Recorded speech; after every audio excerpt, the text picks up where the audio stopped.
తెలంగాణ భవిష్యత్తు ఎక్కడుంది అని ఈ క్షణం నన్ను అడిగితే తెలంగాణ యొక్క భవిష్యత్తు ఎల్బీ స్టేడియంలో ఉంది. వేలాది మంది ఉపాధ్యాయుల రూపంలో ఒకే ఒక్క ఆలోచన, ఆశ, మీ చేతుల్లో ఈ తెలంగాణ భవిష్యత్తు ఉంది. ఇవాళ ఈ తెలంగాణ బలమైన తెలంగాణగా, అభివృద్ధి తెలంగాణగా, ఆర్థికంగా నిలదొక్కునే తెలంగాణగా మార్చాలి అంటే గ్రామీణ ప్రాంతాలలో, తండాలలో, గూడాలలో, మారుమూల పల్లెల్లో ఉన్న దళిత, ఆదివాసీ, గిరిజనుల, బీసీ పిల్లలు ఇవాళ చదువుకోవాలి. వాళ్లకు చదువు చెప్పి వాళ్ళని డాక్టర్లుగా, లాయర్లుగా, ఇంజనీర్లుగా, ఐఏఎస్, ఐపీఎస్లుగా తీర్చిదిద్దే బాధ్యత మీ మీద ఉంది.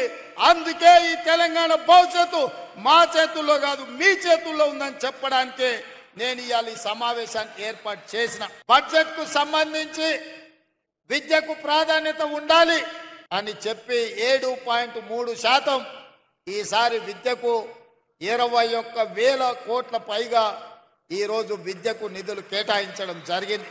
కొన్ని వాస్తవాలను కూడా ఈరోజు మనం మాట్లాడుకోవాలి. తెలంగాణ రాష్ట్రంలో 40,000 పైచిలకు పాఠశాలలుంటే ప్రభుత్వ ఆధీనంలో 30,000 పాఠశాలలు ప్రభుత్వ ఆధీనంలో ఉన్నాయి. 30,000 పాఠశాలలో 26 లక్షల మంది విద్యార్థులు ఉన్నారు.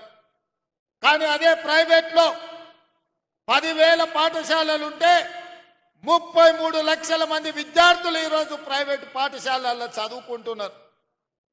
నేను ఈరోజు ఈ ఆత్మీయ సమ్మేళనంలో మా ఉపాధ్యాయులను నేను ఒకటే అడుగుతున్నా, ప్రైవేటు పాఠశాలల్లో మీకంటే గొప్పగా చదువుకున్నోళ్ళు, మీకంటే ఎక్కువ చదువుకున్నోళ్ళు టీచర్లు ఉన్నారా? ఒక్కసారి ఆలోచన చేయండి. మనమందరం ఒక ప్రతిజ్ఞ తీసుకోవాలి. పోయిన సంవత్సరానికంటే ఈ సంవత్సరం ప్రభుత్వ పాఠశాలల్లో 2 లక్షల మంది విద్యార్థులు తక్కువ చేరికలు జరిగినాయి. దీన్ని మనం విశ్లేషించుకోవాలి. మన పిల్లలు ప్రభుత్వ పాఠశాలకు వెళ్ళడం ఆత్మ గౌరవం అని గ్రామాలలో ఉన్న తల్లిదండ్రులు భావించాలి.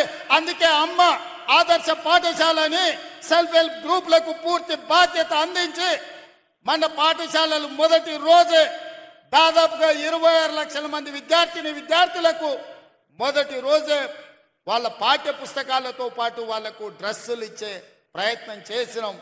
పాఠశాలలో ఉన్న మీ పారిశుద్ధ్య కార్మికుల సమస్యను పరిష్కరించడానికి అమ్మ ఆదర్శ పాఠశాల పేరు మీద సెల్ఫ్ హెల్ప్ గ్రూపులకే 1,000 రూపాయలు, దాదాపుగా సంవత్సరానికి 79 కోట్ల రూపాయలు ఖర్చు అయినా మీకు పారిశుద్ధ్య కార్మికుల సమస్యను తీర్చడం ద్వారా వాళ్ళందరినీ అపాయింట్ చేసే బాధ్యత నిర్ణయం తీసుకున్నాం. పాఠశాలల్లో కంప్యూటర్లు ఉండాలన్నా, లేకపోతే సాంకేతిక నైపుణ్యం పెరిగిన ఈ సందర్భంలో మీరు అక్కడ వాళ్ళకి విద్య చెప్పాలి అనంటే విద్యుత్ ఉండాలి. రైతులకు ఇచ్చినప్పుడు, పేదవాళ్లకు 200 యూనిట్లు ఉచితంగా ఇచ్చినప్పుడు, తెలంగాణ జాతి నిర్మాణము, తెలంగాణ భవిష్యత్తు పాఠశాలల్లో ఉంటే పాఠశాలల్లో ఎందుకు ఉచితంగా విద్యుత్ ఇవ్వద్దు? తెలంగాణ రాష్ట్రంలో ఉన్న 30,000 పాఠశాలల్లో ఉచితంగా విద్యుత్ ఇవ్వండి. ఆ భారాన్ని రాష్ట్ర ప్రభుత్వమే తీసుకుంటుంది.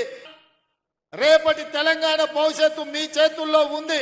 తులసివనం లాంటి తెలంగాణలో గంజాయి మొక్కల్ని పీకాల్సిన బాధ్యత మీ మీద కూడా ఉన్నది. ఇవాళ విద్యార్థులు బానిసలు కాకుండా చూడవలసిన బాధ్యత మన మీద.